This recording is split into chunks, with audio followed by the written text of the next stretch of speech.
I'm with Andy and Courtney, we've got a turtle project called Littlefeet Environmental. And it's registered in Jersey as a charity. Yes, right. We are a registered Jersey non-profit organization for marine turtle conservation, both on the island of Jersey and abroad as well. And you operate where mostly? Well, we've been operating mainly in Central America, helping other projects out there, and now we're setting up two of our own projects as well, one in Mexico and the other one in Liberia in West Africa. When you say setting up a project, is it a huge building complex, tutorials, what is it? What actually happens? Well, basically it's we have to go in working from the ground up. So our project in Liberia, we're working with an existing non-profit organisation who are down there at the moment. They're doing community development work. So basically we're working alongside them to try and build a sea turtle conservation project and to turn, well, we're initially looking at training up 6 ex-poachers and providing them with jobs to become conservationists and tour guides. What sort of turtles is it in Liberia? They have leatherbacks and hawksbills, which are both critically endangered. They also have olive ridleys and green turtles as well. How many species are there altogether? There are 7 species of marine sea turtle and 1 subspecies, and they can be found in worldwide in both the Atlantic, Pacific, and Indian Ocean. We get the occasional sighting of one here, and the occasional one get washed in. Is that unusual, or are they in fact around these shores? Well, in the UK, a lot of the turtles, a lot of the larger species, I should say, the greens, the loggerheads, and the leatherbacks, they will come up to forage. Sightings have gone up about 30% within the last 10 years. Although they're not frequent, we do get them occasionally. This week they were saying the sea here is cold. Does that matter to the turtle? Is he worried? The larger species are able to handle the cold weather, mostly just for foraging. They will only nest in warm climates. What have they got to eat locally? What can the turtles eat around here? Well, the leatherbacks are historically recorded around British and Irish waters, foraging on jellyfish. That's their main diet, is they eat principally jellyfish, which is obviously why around here it's especially important not to be throwing out plastic bags into the sea, because they do look like a jellyfish to a large leatherback turtle. Is that a big problem for turtles to choke on plastic rubbish? It is, yeah, because when they eat them, they can't digest it, so it sits inside them, clogs up their digestive tract, and they think they're full, so they don't eat, and then they essentially starve to death. You said about poachers. Why are they having to poach them in Liberia? What's the restriction on eating eggs or turtles out there? Well, they've only just brought in new laws last year, sea turtle protection laws, and the area that we're working in Robertsport has just become a national park, or a nature reserve, I should say. So they have brought in laws there. However, the enforcement of the laws is quite slow, and as it usually is when they bring in new laws in these developing countries. They have a very skeleton police force around the area.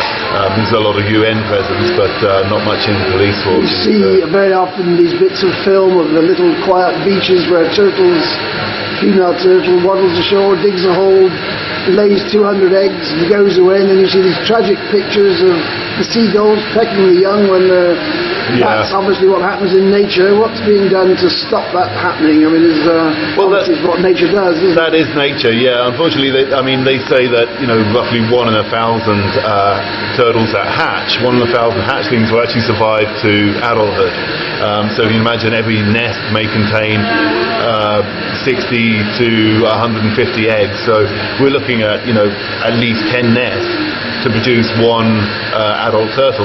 So every nest is really important to them. But at least on that basis, it sounds like it ought to be quite simple to interfere a little bit and make sure they get past the egg stage and get them grown up a little bit and put them in the sea, shouldn't it? Yeah, well, with marine turtle conservation, a lot of organizations have actually started building hatcheries. So on their project site, they'll actually build a hatchery, and when they do their evening patrols, they'll actually find these nests, dig them up, take the eggs, and relocate them to the hatchery where they can be successfully incubated until their gestation period is finished, and then they're ready to be released.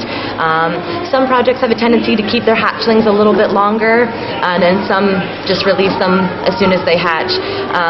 For us personally, it's mostly just let them go whenever they're ready, get them out I've there. seen pictures. I've only ever seen pictures of turtles or those in captivity, but 6 feet, 8 feet long. That's how long does it take to get a turtle up to that size? Well, they're still not sure. Yeah, as much as it is easy to say, count the rings on a tree to tell its age, with a sea turtle, it's just a guess. You just have to estimate just from studies and that sort of thing, just to really guess what sort of age they're at. So what's collected? Why are they endangered now? Who's eating them? Why are they poaching them? Well, in most of the developing countries, obviously, they need a food source. And if a bag of eggs, if they can sell that from people from the coastal poorer communities can sell that to the cities, a bag of eggs, especially in Central America, is usually worth enough rice and beans to feed their family for a week. So it becomes very much a cash economy for them. So, but it must be very seasonal, mustn't it? It must be a few weeks when the eggs are available. Exactly, yeah, it is very seasonal. So we're looking at a 3-month sort of window for each species. So when it is nesting season, everybody is out on the beach now, and they're all hunting for the eggs and looking for them to sell. But I mean, then again, if you were poor and struggling to feed your family, and somebody was running down St. Juan's Bay, burying pots of gold along the beach, you would be out there looking for them too. So, well, this is the classic scenario, isn't it? Rich Europeans interfering in a lifestyle which has gone on for thousands of years. Exactly, Do you get hassled? Do you get interference? What you're doing? Yeah, we do, but we work. Rather than working against the community and clashing with them, we always try and work with the community. So we work a lot with environmental education. We try and work with the children and do up the schools, that sort of thing. Actually assisting the community first, trying to get their trust, and then trying to promote alternative livelihoods for them. As I said, in Liberia, our primary objective straight away is to take 6 poachers, train them up to be conservationists and scientists, and essentially tour guides as well.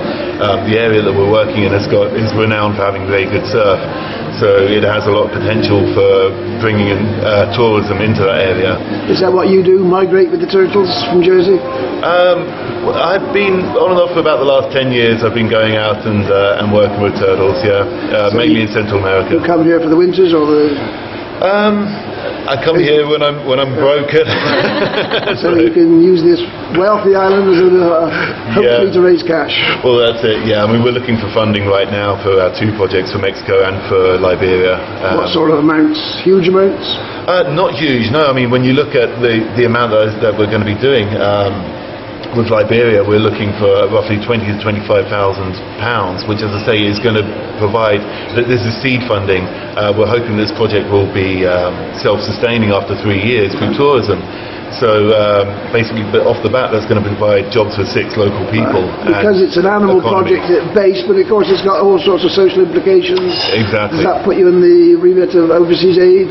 Would you get any help from them? Unfortunately, they have a select group of charities that they already work with, and it's very hard to get onto that list. Have you tried?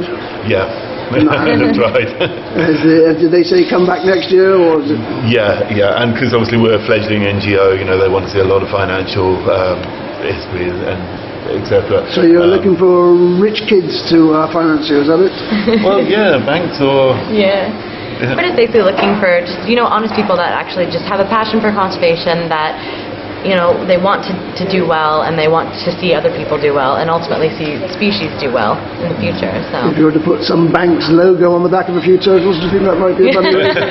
Well, put it on our back, that's for sure. On our t-shirts, for definite. So Mexico, what specifically is the project in Mexico? Okay, our project in Mexico is very exciting. What it is, it's more a research-based project, and it's going to be a volunteer project as well.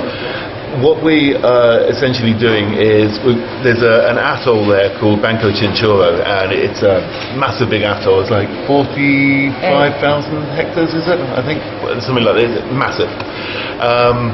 Basically, we are going to be studying the whole atoll, doing transects, trying to find out where the turtles are aggregating in the area. So we're going to be doing transects on using a technique called the manta toe, which is essentially like a cross between bodyboarding, snorkeling, and having a school desk. So it's basically a piece of wood that you tow behind a boat with full snorkel gear on. Your data sheets are all on the board, and you're just looking. You have two people, one looking ahead and below and to the right, and the other one to the left, and recording any turtles we might see, and also we'll be recording any sharks that we see, or manatees, maybe fauna like that. So that gives us a broad scale picture of the reserve.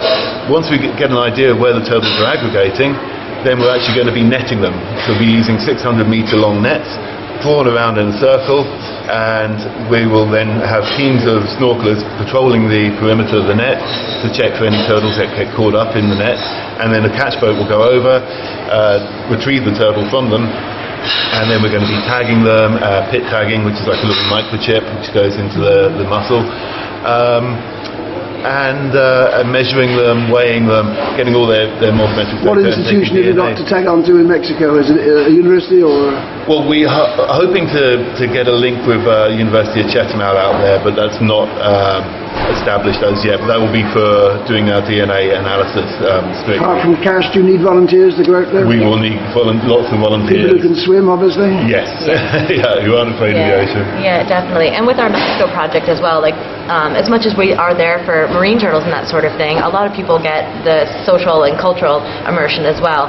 And then we're also offering to give everyone their PADI qualifications as well to become a qualified scuba diver. Yeah. Is life primitive out there for the volunteers? I don't want to undersell it, but is it going to be a wacky 5-star holiday when they go? It's not going to be 5-star. No, they're going to be living, but we'll be living in the research station there, in the government research station, and it will be fairly basic living.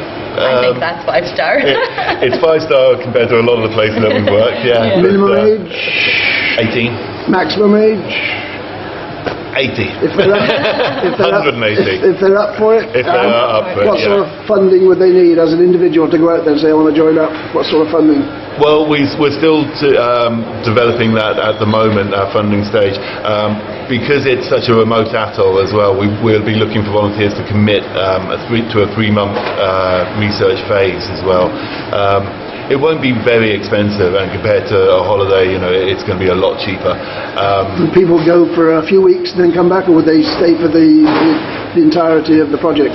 Well, ideally, our project, we're looking at running it for 5 years to build up a picture of seasonal fluctuations and annual fluctuations. But it will be each year we split into 4 phases. So we want ideally the people to stay for an entire 3-month phase or 12-week phase. How would the name Jersey gain benefit from being associated with such a project? Well, I think Jersey has always been synonymous with great conservation organisations. You have a look at Dole. It's world class, and I think what we're doing kind of complements. Do they have any turtles at Durrell? I'm not aware. I don't know. Yeah, Durrell actually, as much as they like to focus more on the terrestrial sort of species, so they do have plowshare tortoises, and they actually run a huge conservation-based program in Madagascar for the conservation of the plowshare. This beautiful little tortoise has got a beautiful, beautiful shell. And unfortunately now, what Durrell has been doing is when they get these turtles to their conservation program, it's unfortunate that they have to deface the turtle, but they're actually numbering all of their turtles to make them less desirable to poachers and that sort of thing, just basically to keep their numbers growing. Taking the horn off the rhinoceros. Exactly. Like that, yeah. Are you optimistic for the turtle? For the sea turtle? Yeah. Most definitely. We hope, yeah. It does need, a large concerted international effort because they are migratory species. And, we need governments to really get on board as well, and international institutions. But more and more are joining up, and, it is certainly within the last 10 years that I've been working with sea turtles, things have really come on leaps and bounds. Our knowledge of them, of their migratory movements, has really improved in the last decade, of their biology and ecology as well. And I think a lot more organisations are now getting behind them and getting behind their protection. I'll leave it there unless there's anything else you want to add. I think, right now we're just doing some small fundraising. Littlefeet Environmental, the 2 of us will actually be at the Barclays Jersey Boat Show coming up this May. It's May 4th through 6th. So we will be down there with some of our merchandise, and we just love everyone to come and chat with us, and we'd love to share all of our conservation tips and knowledge that we have. So. Okay, we shall put the links on when this blog goes up. Excellent. Nice to speak to you. Great, thank Thanks you. very much. Thank you.